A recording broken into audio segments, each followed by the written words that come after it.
Commerce minister हमारे, तबीयत खराब थी, फिर भी ये दिल्ली आए और इन्होंने लोकसभा में वक्तव्य देने का प्रयास किया, जो वहां सफल नहीं हो पाया क्योंकि हाउस नहीं चला। अब देखिए विपक्ष कैसा है, जो इसकी चित भी हमारी, पट भी हमारी।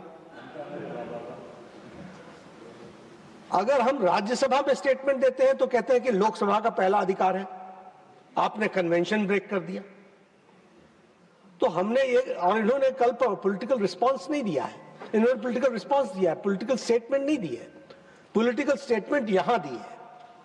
और अभी जिस बात पर कांग्रेस बात बात पर रूठ कर चले जाते हैं, अब जाते हैं वो तो ठीक है, इसीलिए मैं कह रहा हूं, इसीलिए बार बार, लेकिन बार बार रूठ कर जाते हैं,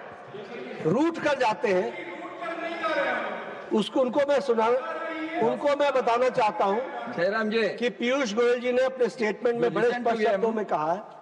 You listen to him definitely because your leader is also going to speak on this subject.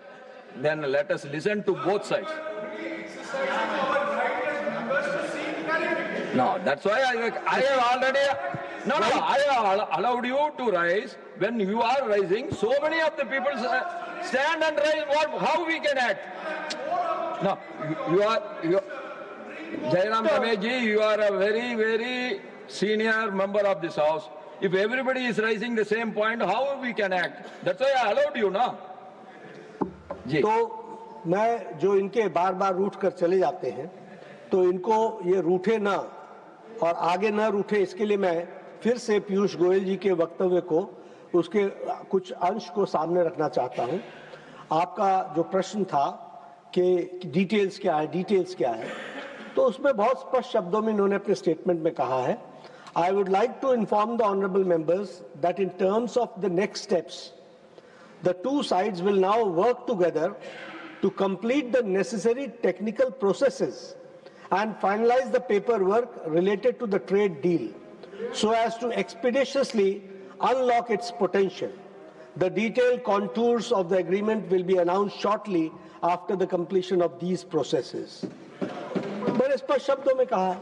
दूसरी बात जो बार बार आप सब लोगों को पीछे, जब ये ट्रम्प का स्टेटमेंट आया, उसके बाद प्रधानमंत्री मोदी जी का धन्यवाद का स्टेटमेंट आया, ट्वीट आया, तो आप बहुत चिंतित हो रहे थे, उसके बारे में भी इन्होंने बड़े स्पष्ट शब्दों में कहा है, during the course of these negotiations the Indian side was able to do this in particular by ensuring that the interests of our agriculture and dairy sector were protected.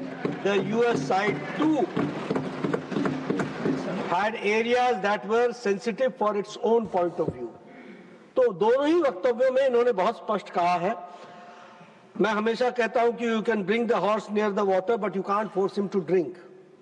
हम आपको दृष्टि तो दे, ज्ञान, आंखें तो ठीक कर सकते हैं, लेकिन दृष्टि नहीं दे सकते हैं, वो तो आपको ही अपने आप में स्थापित करनी पड़ेगी।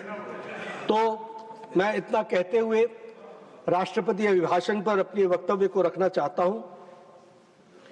सबसे पहले तो मैं आपका धन्यवादी हूं सभापति जी कि आपने मुझे अपने दल की तरफ से बोलने का सौभाग्य दिया है। मैं अपनी ओर से और माननीय सदन की ओर से राष्ट्रपति, महामहिम राष्ट्रपति महोदया जी को उनको हृदय से, उनके व्यापक संबोधन के लिए उनको हृदय से आभार व्यक्त करता हूं और धन्यवाद देने के लिए मैं खड़ा हूं। उनका उद्बोधन बहुत ही प्रेरणादायी था और बहुत ही दूरदर्शी वक्तव्य था, जो हम सबको वहां उनके वक्तव्य को सुनने का सौभाग्य प्राप्त हुआ। राष्ट्रपति, महामहिम राष्ट्रपति जी के अभिभाषण में जो भारत की अद्भुत विकास यात्रा है, उसका एक शक्तिशाली प्रतिबिंब हम सबको उनके वक्तव्य में देखने को मिला है और सुनने को मिला है। यह संबोधन में उन्होंने जो हमारी सदियों की पुरानी संस्कृति है और सांस्कृतिक विरासत है, उसके बारे में भी चर्चा की है, उसको भी उन्होंने अपने संबोधन में समेटा है।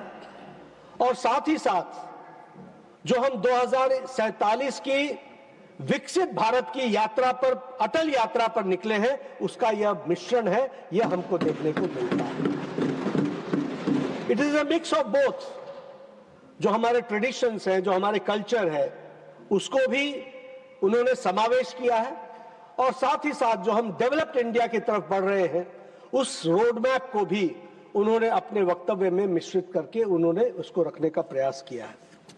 और ये एक तरीके से देखा जाए तो 150 करोड़ हमारे जो भारतवासी हैं, उनकी आशाओं का ये घोषणा पत्र है, यह भी हमको ध्यान में रखना चाहिए, ऐसा मैं मानता हूं।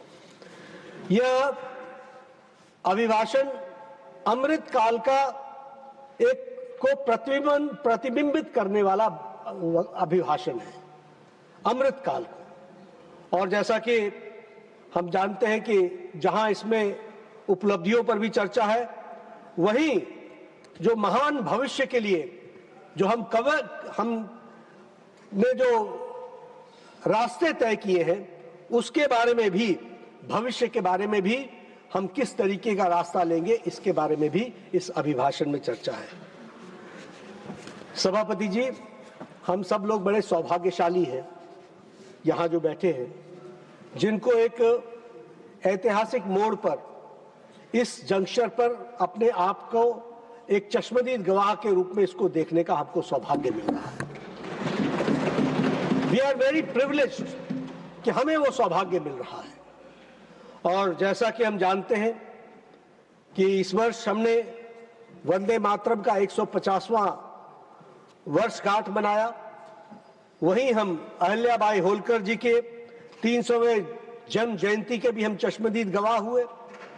उसी तरीके से हम भगवान बिरसा मुंडा जी के 150वें जन्म जयंती के भी हम चश्मदीद गवाह हुए, और गुरु तेग बहादुर जी की शहादत को भी, जो 350 साल पूरे हुए, उस समय को भी हमको देखने का, उसको को भी एहसास करने का हमको सौभाग्य मिला।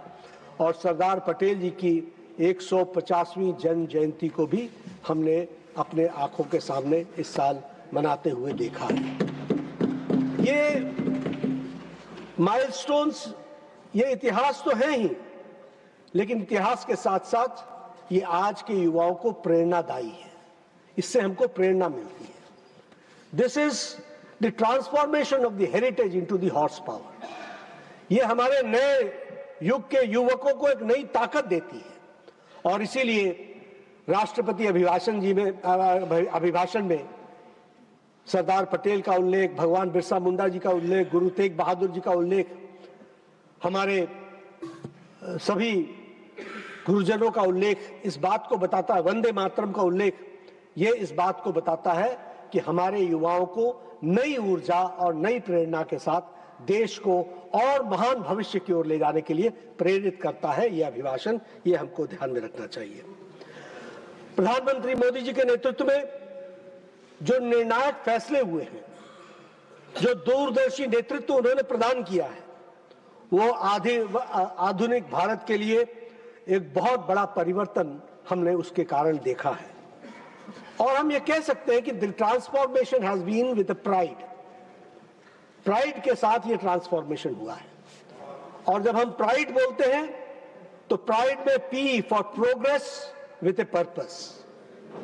जब हम आर बोलते हैं तो रिफॉर्म्स विदाउट रिट्रीट। जब हम आई बोलते हैं तो innovation at a large scale. जब हम डी बोलते हैं तो डेवलपमेंट ऑफ ऑल, एंड जब हम ई बोलते हैं तो एम्पावरमेंट ऑफ एवरीवन।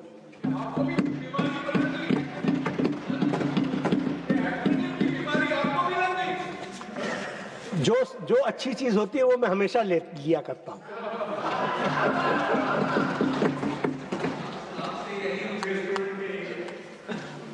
कम से कम आपने हमसे उम्मीद तो रखी है।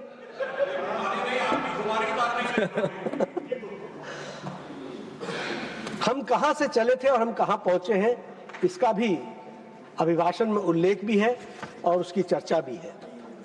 जब हम एम्पावरमेंट ऑफ एवरीवन की बात करते हैं, जब हम डेवलपमेंट ऑफ ऑल की बात करते हैं, जब हम इनोवेशन की बात करते हैं, जब हम रिफॉर्म्स विदाउट रिट्रीट की बात करते हैं, जब हम प्रोग्रेस की बात करते हैं, तो हमें याद रखना चाहिए, मैं बार बार बोलता हूं, पिछले भी वक्तव्य में बोला था, आज भी बोलता हूं, इन पॉलिटिक्स और देश और समाज के विकास को जब भी नापना हो, आंकना हो, तो हमेशा याद रखो कि बुरे दिन क्या थे और अच्छे दिन क्या है, कहां से चले थे और कहां पहुंचे, अमावस्या कहां थी और पूर्णमासी कहां है।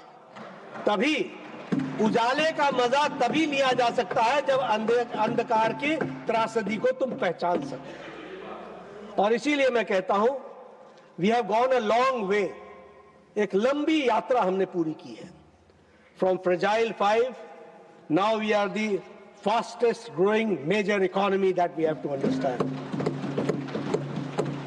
From policy paralysis we have now come to reform, perform and transform. From scam-ridden country, देश जो scam-ridden था, वहां से हम निकल करके ट्रांसपेरेंसी रेवोल्यूशन में आ चुके हैं और ये जमाना डायरेक्ट बेनिफिट ट्रांसफर का है, इसको हमको याद रखना चाहिए। जहां हम इंपोर्ट डिपेंडेंट थे, वहां आज भारतवर्ष आत्मनिर्भर भारत और मेक इन इंडिया के साथ आगे बढ़ रहा है। प्रधानमंत्री मोदी जी ने सही कहा है कि हम 2026 में, जब यही समय है, सही समय है, तो अब 2026 में हम अमृत काल के दूसरे क्वार्टर में हम चल रहे हैं। हमने पहले क्वार्टर में इकोनॉमी की, देश की विकास की नींव रखी, हमने देश को रेजिलिएंट बनाया और रेजिलियंस के साथ साथ अब अगले 25 वर्ष जो है वो 25 वर्ष फाउंडेशन विद एन एक्सेलरेशन, इसकी नींव को एक्सेलरेट करना है और अगले 25 सालों में हमें विकसित भारत को अचीव करना है। इस बात को इस अभिभाषण में उसको हमको देखने को मिलता है। ये जो शब्दावली आई है रिफॉर्म्स एक्सप्रेस, तेज रफ्तार से जिस तरीके से 2047 के लिए हमारी दौड़ पूरी ताकत के साथ चल रही है। We have moved from status, now we have moved from status to high speed trajectory. अब हम हाई स्पीड ट्रेजेक्टरी के साथ तीव्र गति से बड़े स्केल में काम करने के लिए आगे बढ़े हैं। और सिर्फ हम बढ़े नहीं है, इसके उदाहरण है हमारे सामने। आप सब लोगों को मालूम है जीएसटी के बारे में कितना विरोध होने के बावजूद भी जीएसटी लागू हुआ और जीएसटी ने किस तरीके से परिवर्तन लाया है, किस तरीके से देश को ट्रांसपेरेंट बनाया है और किस तरीके से उसमें लगातार इंप्रूवमेंट हो रहे हैं। और सबसे बड़ी बात यह है कि पिछले साल 2025 में जब अमृत काल का प्रथम क्वार्टर कंप्लीट हो रहा था, तो उस समय नेक्स्ट जनरेशन जीएसटी भी लागू हो गया, जीएसटी 2.0।